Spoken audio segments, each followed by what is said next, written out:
हम ये कैसे जान सकते हैं कि मैं मसीह के साथ संगति में हूं या नहीं हूं? हम ये कैसे जान सकते हैं कि मैं परमेश्वर से दूर हूं या परमेश्वर के पास में हूं? प्रियो, परमेश्वर के साथ संगति करने के लिए जो पहली रुकावट है वह है पाप। पाप हमें कभी भी परमेश्वर के साथ संगति करने नहीं देता है। पाप हमें परमेश्वर से जुड़ने नहीं देता है। पाप हमें परमेश्वर से अलग कर देता है, परमेश्वर के प्रेम से अलग कर देता है। पाप हमें जीवन के मार्ग से अलग करके विनाश के मार्ग की ओर लेकर जाता है। प्रियो, हमें यह सोचना चाहिए कि क्या मैं मसीह के साथ संगति में हूं? क्या मेरा जीवन व्यक्तिगत संबंध परमेश्वर से जुड़ा है? क्या मेरे अंदर वह चीज तो राज्य नहीं कर रही है जिससे परमेश्वर को घृणा है? यह सब बात को हमें अपने भीतर जांचना चाहिए, हमें अपने मनों में निहारना चाहिए। प्रियो, हमें उन बातों से दूर हो जाना चाहिए जो हमें हमारे परमेश्वर से दूर करती है, जो हमारे बीच और हमारे परमेश्वर के बीच में दूरियां उत्पन्न करती है। उन चीजों को छोड़ देना चाहिए। प्रियो, पाप को परमेश्वर ने कभी भी पसंद नहीं किया है। परमेश्वर पवित्र है और केवल वे पवित्रता ही चाहते हैं। आपके जीवन से भी प्रियो, परमेश्वर केवल पवित्रता चाहते हैं। प्रियो, पाप कभी भी हमें प्रभु से जुड़ने नहीं देता है। पाप शैतान की ओर से है। पाप करने के लिए शैतान लोगों को उकसाता है, लेकिन परमेश्वर एकदम पवित्र हैं और पूरी तरह से शुद्ध हैं। परमेश्वर पाप को देख भी नहीं सकते। इसीलिए परमेश्वर के बीच और हमारे बीच जब पाप आ जाता है तब हम परमेश्वर से दूर हो जाते हैं। परमेश्वर के साथ संगति करने से जो हमें रोकती है वह है पाप। वचन हमें यह बताता है कि परमेश्वर शुद्ध है और पूरी तरह से पवित्र है। परमेश्वर जो भी करते हैं सदैव भला करते हैं। परमेश्वर ज्योति है और परमेश्वर में पाप का दोष बिल्कुल भी नहीं है। परमेश्वर में पाप का एक छोटा सा भी कण नहीं है। परमेश्वर इतने पवित्र हैं, इतने शुद्ध हैं, यह असंभव है कि परमेश्वर कुछ गलत करे। यूहन्ना कहता है कि परमेश्वर ज्योति है और उनमें कुछ भी अंधकार नहीं। प्रियो, जब हमारे परमेश्वर में कुछ भी अंधकार नहीं, हमारे परमेश्वर में कुछ भी पाप नहीं, तो हम उन्हीं की संतान हैं। हमें भी पाप नहीं होना चाहिए, हमें भी पापी जीवन नहीं जीना चाहिए। जिस तरह परमेश्वर को पाप से घृणा है उसी तरह से हमें भी पाप से घृणा होनी चाहिए। प्रियो, अगर हम कहते हैं कि मेरा प्रभु के साथ संबंध ठीक है, मैं परमेश्वर के साथ जुड़ा हूं, मैं परमेश्वर की शिक्षा में जुड़ा हूं, परमेश्वर जैसा कहते हैं मैं वैसा ही करता हूं, तो फिर प्रियो, आप में पाप का बीज नहीं होना चाहिए, क्योंकि परमेश्वर में पाप का बीज है ही नहीं। प्रियो, बहुत से लोग परमेश्वर के साथ संगति रखने का दावा करते हैं लेकिन पाप नहीं छोड़ते हैं। पापी जीवन वैसा ही है, पुराना मनुष्य तब से आज भी चल रही है। जैसा शरीर कहता है, जैसा संसार कहता है, जैसा शैतान कहता है वैसा ही करते हैं और कहते हैं मैं मसीह के साथ संगति में हूं, पर यह सत्य नहीं है। हम झूठ बोल रहे हैं फिर कि मैं मसीह के साथ संगति में हूं। अगर हम मसीह के साथ जुड़े होते, अगर हम परमेश्वर के साथ जुड़े होते तो हमसे पाप अलग होता। हम पापी मनुष्यत्व के अनुसार फिर नहीं चलते। अगर हम झूठ रचते हैं और सभी को कहते हैं कि मैं परमेश्वर से जुड़ा हूं, लेकिन यह याद रखें, आपका पापी स्वभाव यह प्रकट कर देगा कि आप परमेश्वर से बहुत अलग हैं। हम अपने आप को धोखा दे सकते हैं, हम मनुष्यों को धोखा दे सकते हैं, लेकिन परमेश्वर को धोखा नहीं दे सकते। परमेश्वर आपके भीतर भी देख सकते हैं, आपके मनों के अंदर भी देख सकते हैं कि आपके मनों में क्या चल रहा है, कि आपके मनों में कौन सा बीज है, परमेश्वर का बीज या पाप का बीज। परमेश्वर ये सब जानते हैं। परमेश्वर की आंखें मनों पर रहती है। अगर प्रियो आप व्यभिचार करते हैं, मूर्ति पूजा करते हैं, झूठ बोलते हैं, चोरी करते हैं, तो यह सब पाप है।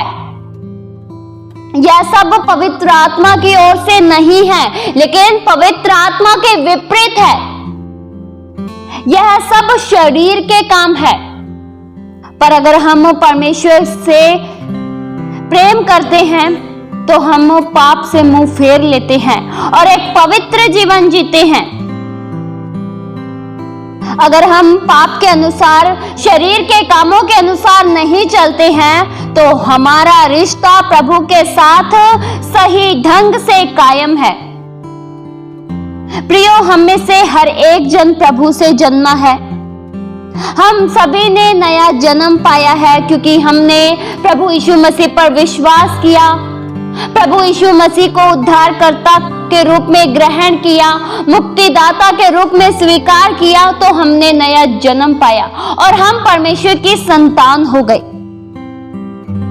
और परमेश्वर की संतान होने के नाते हम अब वैसे नहीं हैं जैसे पहले थे। हम अब बदल चुके हैं, हमारा स्वभाव बदल चुका है, हमारा सोच बदल चुका है, हमारे विचार बदल चुके हैं और हम एक नए इंसान बन चुके हैं। प्रियो, आपने प्रभु यीशु मसीह पर विश्वास किया, इसलिए अब आप नए बन चुके हैं। हमें प्रभु यीशु मसीह ने बदल दिया है और एक नया इंसान बना दिया है। हमने नया मनुष्यत्व धारण कर लिया है।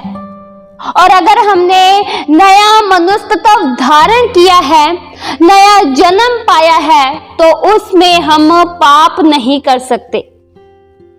वचन में लिखा है, पहला यूहन्ना 2 के उसके 28 से लेकर 29 तक वचन में लिखा है, अतः हे बालको, उसमें बने रहो कि जब वह प्रकट हो तो हमें हियाव हो और हम उसके आने पर उसके सामने लज्जित न हो। यदि तुम जानते हो कि वह धर्मी है, तो यह भी जानते हो कि जो कोई धर्म का काम करता है वह उससे जन्मा है। प्रियो, जो धर्म के काम करता है वह प्रभु से जन्मा है। जो पवित्र जीवन जीते हैं वे प्रभु से जन्मे हैं। लेकिन अगर जो कोई पाप करता है तो वह शैतान से जन्मा है। वह शैतान के कार्यों में शामिल हो रहा है। जो पाप करता है उसकी संगति मसीह के साथ नहीं है, लेकिन शैतान के साथ है। प्रियो, जब हम पाप को छोड़ देते हैं तभी हम परमेश्वर के मार्ग पर चल पाते हैं। प्रियो, प्रभु यीशु मसीह पर विश्वास करने से पहले हमारे मनों में पाप बसा हुआ था। हमारे जीवनों में पाप प्रबल था। हम पाप के दास थे। पर जब हमने प्रभु यीशु मसीह पर विश्वास किया और पाप से मुंह फेरा, तब हम पाप के दासत्व से आजाद हो गए। अब हम पाप के अधीन नहीं हैं। प्रभु यीशु मसीह इस पृथ्वी पर इसलिए आए कि वे पाप के अधिकार को तोड़े और परमेश्वर के साथ हमारे संबंध को जोड़ दे। एकमात्र वही रास्ता है जो हमें पाप पर जय दे सकते हैं। केवल प्रभु यीशु मसीह ने ही पाप पर जीत हासिल की। केवल मसीह ही सिद्ध है। प्रियो, पाप सदैव हृदयों में वास करता है, सोचों में वास करता है। इसलिए हमें अपने हृदयों को, अपने मनों को साफ करना चाहिए, शुद्ध करना चाहिए। और शुद्ध किससे? प्रभु यीशु मसीह के लहू से। प्रियो, हम में से हर एक जन को अंत तक पाप से मलयुद्ध करना है, क्योंकि पाप हमें गिराता है और हमें गिरने से बचना है। पाप हमें परमेश्वर से दूर ले जाता है, पर हमें दूर नहीं जाना है, इसलिए हमें पाप से लड़ना है। प्रियो, जीवनों में पाप आता है, लेकिन उससे लड़ना चाहिए, उसमें पड़े नहीं रहना। अगर आपको लगता है कि मैं पाप में जी रहा हूं, तो हमें अपने पापों से अंगीकार करना चाहिए और प्रभु यीशु मसीह को अपना जीवन सौंपना चाहिए। जब हम अपना जीवन प्रभु यीशु मसीह को सौंपते हैं, तब हम प्रभु यीशु मसीह की इच्छाओं के अनुसार चलने लगते हैं, प्रभु यीशु मसीह की इच्छा के अनुसार जीवन जीने लगते हैं। प्रियो, हमारा परमेश्वर पवित्र है, इसलिए हमें भी एक पवित्र जीवन जीना चाहिए। इस संसार में हमें पाप से अलग रहकर परमेश्वर की ओर अपना ध्यान लगाना चाहिए, धर्म के काम करना चाहिए, क्योंकि हम प्रभु से जन्मे हैं। इस वचन के द्वारा परमेश्वर आप सभी को बहुतायत सी आशीष दे। आइए हम प्रार्थना करें। हालेलुया। स्वर्गीय पिता परमेश्वर, हम आपका धन्यवाद करते हैं। अनुग्रहकारी दयावंत परमेश्वर, आज के वचनों से आपने हम में से हर एक जन से बात किया, इसलिए हम आपका धन्यवाद करते हैं। हम में से कोई भी जन प्रभु पाप में जीवन न जिए, हम में से कोई भी जन पापी स्वभाव के अनुसार न चले। जैसे प्रभु आप पवित्र हो, वैसे हम भी पवित्र जीवन जिए। पापी इच्छाओं पर, पापी आदतों पर हम जय हासिल कर सके और एक जयवंत इंसान हम बने। प्रभु, जो चीजें हमें आपसे दूर करती है, जो बातें हमें आपके साथ संगति करने से रोकती है, उन सब बातों को हम में से दूर कर दीजिए प्रभु। पाप के बीज को हम में से निकाल दीजिए। हमारे उद्धारकर्ता, मुक्तिदाता केवल प्रभु आप ही हो। आपके द्वारा ही हमने जीवन पाया है प्रभु, आपके द्वारा ही हमारा जीवन बदला है और हम एक नए इंसान बने हैं। प्रभु, हम सदैव उन कार्यों को करें जो हमें आपसे जोड़ती है। सदैव हम आपकी आज्ञाओं पर चले, आपके नियमों का पालन करें। ये प्रार्थना प्रभु यीशु मसीह के जीवित पवित्र नाम से मांगते हैं। सुनो और कबूल करो पिता। आमीन।